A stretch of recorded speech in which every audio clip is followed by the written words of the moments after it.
Hello and welcome to another one of Berth's crazy robotic videos. Today we have the mBot 2 here for review. Now I've done a few videos on the mBot 1 a few years ago, it was really good. This is the new version out. I say that's been out for a couple of years. It retails for $149.99 on Amazon, UK price. And let's see what's in the box. So we've got a load of parts there. I think there's less parts to this one than the predecessor, and maybe kids were struggling building it. And obviously the original one was Arduino based, whereas this is called the CyberPi Go, I guess the brain's called. So looks like the little brain, got a little Wi-Fi and Bluetooth module by the looks of it, but looks very nice. Couple of ports on it, CyberPi as we said. Obviously the original one only had, I think, a button, a buzzer, a reset button or an off switch, etc. Whereas this one's now got a full screen, it's got a joystick, a couple of buttons there, and here's a motor controller. But what I really like about this is it has a rechargeable battery. So a lot of, when I did the mBot 1, they took batteries, and at that time a lot of robot kits relied on AA or AAA batteries, and they're just a pain. We don't want to keep buying batteries, whereas now this has rechargeable battery, which is brilliant. It obviously saves the environment, etc.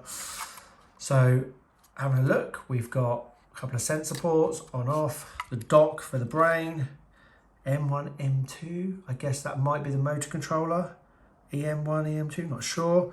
And then on the side we've got S4, S5, that's a servo only.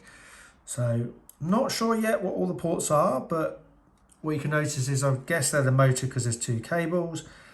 I would guess S1, S2 sensors, that says servo, probably for some like PID controller, ultrasonics, etc. So, have a look, putting the brain on top, which clicks like that. Very nice, and let's see if it's got any charge in it. Turns on, got a little screen, nice. It's very nice. Oh, little flash, oh, do you notice that? A little flash of light there, you got switch program help, home button, I don't know what, So comparing this to the V1, I mean, it's a completely different beast. It looks very cool. Obviously the price has increased a bit. I can't remember how much the original mBot was, but it was probably around the £80 mark. But I guess the difference is you're getting a full screen joystick parts, and costs have gone up quite a bit. So let's have a look in here. We've got the original frame. Under here we've got a guide, which is all good. So you can do more languages, how to build it, etc. Have a look, all good. Then you've got the black line track, you know, line following track. And we've got some parts in here. So let's have a look at the parts.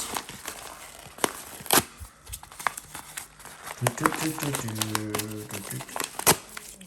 have a look at these. They are sticky, that's all I'm saying.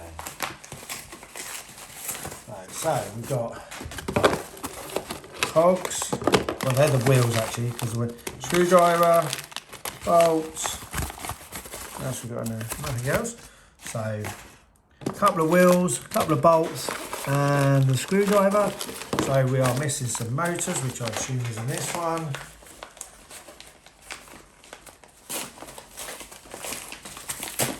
So a look, so we've got ultrasonics sensor. Looks like it's got two ports on the side. I wonder what that's about then. Interesting, we will see soon. Then we've got a, what's that say? Quad RGB sensor. So that might be an improved line sensor, line following sensor. So I'm gonna have a look at that in a minute. Looks good. You've got your sensor wires, nice. Which are a lot smaller than the originals. They were quite chunky. They look more like Lego connections on the NXT. USB-C, which is good as well. Let's see the standard. Let's have a look what else is in here. And then we've got these. What are these? These are obviously the motors, which again, if you remember, the original was the yellow ones that, you know, you can buy on eBay for a couple of quid, you know, off the shelf, kind of standardized components. These look a lot nicer. So I assume, having a look at this, obviously it's geared down a lot, very nice fitting. So as I said, the original ones were just off the shelf, little yellow ones with a motor in, no PID, you know, no rotation sensor or anything. Whereas these have actually got looks like proper PID control on them, or learn how fast you've gone, pedometer. Looks very cool. So next I will be building this, see how it goes, and I'll let you know how it goes. Thank you very much.